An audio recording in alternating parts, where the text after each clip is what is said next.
والسحور قال 50 آیہ، کہ ہم لوگوں نے نبی صلی اللہ علیہ وسلم کے ساتھ سحری کی، پھر نبی صلی اللہ علیہ وسلم نماز کے لیے نکلے، تو میں نے پوچھ لیا اللہ کے رسول سحری اور نماز یعنی فجر کی نماز کے دوران کا وقفہ کتنا ہونا چاہیے؟ تو نبی صلی اللہ علیہ وسلم نے کہا 50 آیتوں کا، یعنی آدمی 50 آیت پڑھنے تک میں جتنا وقت لے گا اسے چاہیے کہ فجر کی نماز سے پہلے سحری کھانا بند کر دے۔ لیکن کبھی کبھی ایسا بھی ہوتا ہے کہ فجر کی اذان ہو جاتی ہے اور ہاتھ میں ہمارے سحری کے لیے کوئی چیز ہے، تو ہمیں چاہیے کہ اذان ختم ہونے سے پہلے اس کو کھا لیں، جو ہی نہ چھوڑ دیں، نہ پھینکیں۔ اس کی بھی گنجائش ہے، لیکن ہمیشہ ایسا نہیں کیا جا سکتا۔ گنجائش تو ہے، اجازت تو ہے۔ سنن ابی داؤد کتاب الصیام کتاب نمبر 14 حدیث نمبر 2350، اذا سمع احدکم النداء والاناء ولا یده فلا یضعه حتى یقضی حاجته منه، جب تم میں کا کوئی آدمی اذان سنے یعنی فجر کی اذان سنے اور اس کے ہاتھ میں کھانے کا پیالہ ہے تو اسے چاہیے کہ وہ کھا لے، اپنی ضرورت پوری کر لے اور اسے نہ چھوڑے۔ سحری کے لیے ہے کہ لوگوں کو چاہیے کہ اذان دے کر اٹھایا جائے۔ اذان کے علاوہ دوسرے طریقے سے بھی اٹھایا جا سکتا ہے، لیکن اذان دے کر اٹھانا یہ سنت سے ثابت ہے۔ افسوس ہے آج کل ہمارے درمیان اذان دے کر سحری کے لیے اٹھانا ثابت ہی نہیں۔ آج کل ہمارے درمیان اذان دے کر سحری کے لیے اٹھانا کہیں نظر ہی نہیں آتا۔ اس سنت پر کون عمل کرے گا؟ ہمارے لیے ضروری ہے کہ ہم اس سنت کو رائج کریں۔ صحیح بخاری کتاب الصوم کتاب نمبر 30 باب نمبر 17 حدیث نمبر 1918، کلوا واشربوا حتی یؤذن ابن ام مکتوم، لوگو کھاتے پیتے رہو یہاں تک کہ عبداللہ ام مکتوم اذان دے دیں، اور یہ فجر کی اذان دیتے ہیں۔ بلال رضی اللہ تعالیٰ عنہ سحری کی اذان دیتے تھے اور عبداللہ ابن ام مکتوم فجر کی اذان دیتے تھے۔ یہ سحری کے تعلق سے چند باتیں تھیں۔ اب میں چند باتیں افطاری کے تعلق سے آپ کے سامنے رکھنا چاہتا ہوں۔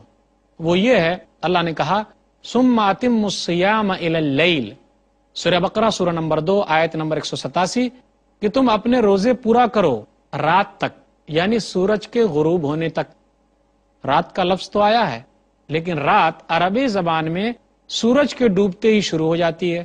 نبی صلی اللہ علیہ وسلم نے افطاری کے تعلق سے کہا، کیا کہا نبی صلی اللہ علیہ وسلم نے؟ صحیح مسلم کتاب الصیام کتاب نمبر 13 حدیث نمبر 1098، لا یزال الناس بخیر ما عجلوا الفطر، لوگ ہمیشہ بھلائی میں رہیں گے اس وقت تک جب تک لوگ جلدی افطار کریں گے۔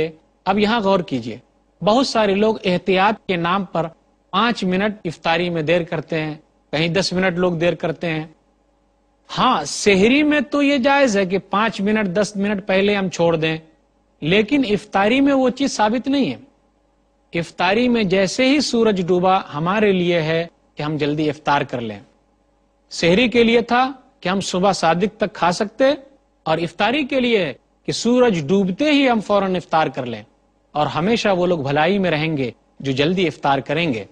ماں عائشہ رضی اللہ تعالیٰ عنہ کے پاس 2 آدمی مسئلہ پوچھنے کے لیے آئے، ایک ابو عطیہ ہے اور ایک مسروق ہیں۔ انہوں نے پوچھا، یا ام المؤمنین رجلان من اصحاب محمد، یہ واقعہ موجود ہے صحیح مسلم کتاب الصیام کتاب نمبر 13 حدیث نمبر 1099 میں، اے مومنوں کی ماں، نبی صلی اللہ علیہ وسلم کے 2 ساتھی ہیں، احدہما یعجل الافطار ویعجل الصلاۃ، ایک ساتھی تو وہ ہیں جو جلدی افطار کرتے ہیں اور جلدی نماز پڑھتے ہیں، والآخر یؤخر الافطار ویؤخر الصلاۃ، اور دوسرے ساتھی ہیں نبی کے جو افطار میں دیری کرتے ہیں اور نماز بھی دیر پڑھتے ہیں۔ ماں عائشہ رضی اللہ تعالیٰ عنہ نے پوچھا، ایہما الذی یعجل الافطار ویعجل الصلاۃ، ان دونوں میں سے کون ہے جو جلدی افطار کرتے ہیں اور جلدی نماز پڑھتے ہیں؟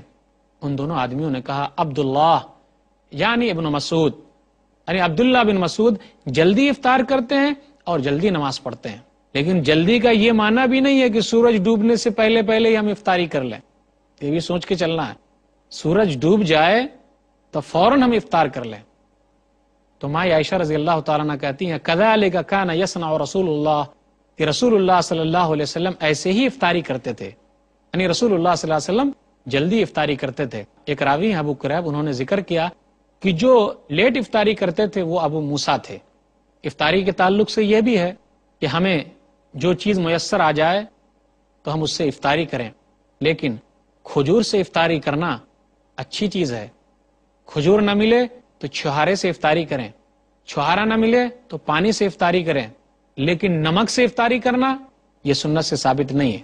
بہت سارے لوگ ایسے پائے جاتے ہیں جو نمک سے افطاری کرتے ہیں، ایسا نبی صلی اللہ علیہ وسلم سے ثابت نہیں ہے۔ سنن ترمذی کتاب الصوم کتاب نمبر 6 حدیث نمبر 696، کان رسول اللہ صلی اللہ علیہ وسلم یفطر قبل ان یصلی علی رطبات فإن لم تکن رطبات فتمیرات فإن لم تکن تمیرات حسا حسوات من ماء، کہ نبی صلی اللہ علیہ وسلم نماز پڑھنے سے پہلے افطاری کرتے تو آپ رطب کھجور سے، تازہ کھجور سے افطاری کرتے، اور اگر وہ کھجور نہ ملتا تو آپ چھہارے سے افطاری کرتے، اور اگر وہ نہ ملتا تو آپ پانی سے افطاری کر لیتے تھے۔ سورج ڈوبنے کا ہمیں یقین ہو گیا، لیکن اس کے باوجود جب بدلی کا موسم تھا اور ہم نے افطار کر لیا، بعد میں پتا چلا کہ سورج دوبارہ اگ گیا ہے، تو ہمیں کیا کرنا ہے؟ وہ روزے پورے کرنے ہیں۔ صحیح بخاری کتاب الصوم کتاب نمبر 30 حدیث نمبر 1959، اسماء بنت ابو بکر صدیق رضی اللہ تعالیٰ عنہ کہتی ہیں، افطرنا علی عہد النبی صلی اللہ علیہ وسلم یوم غیم ثم طلعت الشمس، کہ ہم لوگوں نے بدلی والے دن افطار کیا، پھر اس کے بعد سورج نکل آیا۔ قیل لہشام، تو ہشام سے کہا گیا، فامروا بالقضاء، کیا اس روزے کو دوبارہ رکھنے کے لیے کہا گیا؟ تو انہوں نے کہا بدن من قضاء، ضروری اس روزے کو دوبارہ رکھنا ہے، روزہ افطار ہمیں بسم اللہ سے کرنا ہے، پھر اس کے بعد ہمیں یہ دعا پڑھنی ہے۔ سنن ابی داؤد کتاب الصیام کتاب نمبر 14 حدیث نمبر 2357، ذهب الظمأ وابتلت العروق وثبت الاجر ان شاء اللہ، ذهب الظمأ وابتلت العروق وثبت الاجر ان شاء اللہ، پیاس بجھ گئی، رگیں تر ہو گئی، اور انشاءاللہ ثواب پکا ہو گیا۔ یاد رکھیے افطاری کے سلسلے میں یہ بھی ہے کہ آدمی دوسروں کو بھی افطاری کرائے۔ سنن ترمذی کتاب الصوم کتاب نمبر 6 حدیث نمبر 807، من فطر صائما کان له مثل اجرہ غیر انہ لا ينقص من اجر الصائم شیئا۔ زید بن خالد جوہنی رضی اللہ تعالیٰ عنہ بیان کرتے ہیں کہ نبی صلی اللہ علیہ وسلم نے ارشاد فرمایا کہ جس نے کسی کو افطار کرایا، کسی روزہ دار کو افطار کرایا، غور سے سنیے گا، جس نے کسی روزہ دار کو افطار کرایا تو اس کو بھی بدلہ ملے گا، اور جو افطاری کرے گا اس کو بھی بدلہ ملے گا، کسی کے بدلے میں کوئی کمی نہیں ہوگی۔ یہاں میں دو باتیں کہنا مناسب سمجھوں گا۔ ہم میں سے بہت سارے لوگ ہیں جو دوسروں کے یہاں افطاری کرنا پسند نہیں کرتے۔ کیا بولتے ہیں کہ اگر ہم دوسرے کے یہاں افطاری کر لیں گے تو ہمیں ثواب نہیں ملے گا، میرا ثواب تو وہی لے جائے گا۔ اس لیے بہت سارے لوگ دوسروں کے یہاں افطاری نہیں کرتے۔ اسی طرح ہمارے لیے ضروری ہے کہ اگر ہم کسی کے یہاں افطار کر رہے ہیں تو ان کو ہم دعائیں دے کر آئیں، یوں ہی نہیں کھا پی لیے چلے آئے اور ان کو کچھ دعا نہ دی، بالکل نہیں، ایسا نہیں ہونا چاہیے، بلکہ افطار کرنے والے کے لیے ہے کہ وہ جن کے گھر افطار کرنے گیا ہے ان کے لیے دعا کرے اور ان کو دعا دے کر آئے۔ سنن ابی داؤد کتاب العتیمہ کتاب نمبر 26 حدیث نمبر 3854، کیا کہا نبی صلی اللہ علیہ وسلم نے؟ افطر عندکم الصائمون واکل طعامکم الابرار وصلت علیکم الملائکہ، تمہارے پاس روزہ داروں نے روزہ افطار کیا ہے اور تمہارے کھانے کو نیک لوگوں نے کھایا ہے، اور فرشتے تمہارے لیے رحمت کی دعا کر رہے ہیں۔ افطر عندکم الصائمون واکل طعامکم الابرار وصلت علیکم الملائکہ۔ تو ایک آدمی کو چاہیے جو افطاری کرنے جا رہا ہے یہ دعا ضرور دے کر آئے۔ ہم اور آپ اچھی طریقے سے جانتے ہیں کہ جب آدمی روزے سے ہوتا ہے تو اللہ تعالیٰ روزہ دار کی دعا کو قبول فرماتا ہے، تو موقع ہاتھ سے جانے نہ دیجیے، ہمیشہ اپنے آپ کو دعا میں مشغول رکھیے۔ رمضان کا مہینہ تو وہ ہے۔ صحیح ابن حبان کتاب الصوم کتاب نمبر 12 حدیث نمبر 3428، نبی صلی اللہ علیہ وسلم نے ارشاد فرمایا، ثلاثۃ لا ترد دعوتہم، تین آدمی ایسے ہیں جن کی دعا کبھی رد نہیں ہوتی۔ الصائم حتی یفطر، ایک وہ روزے دار جب تک وہ افطار نہ کر لے۔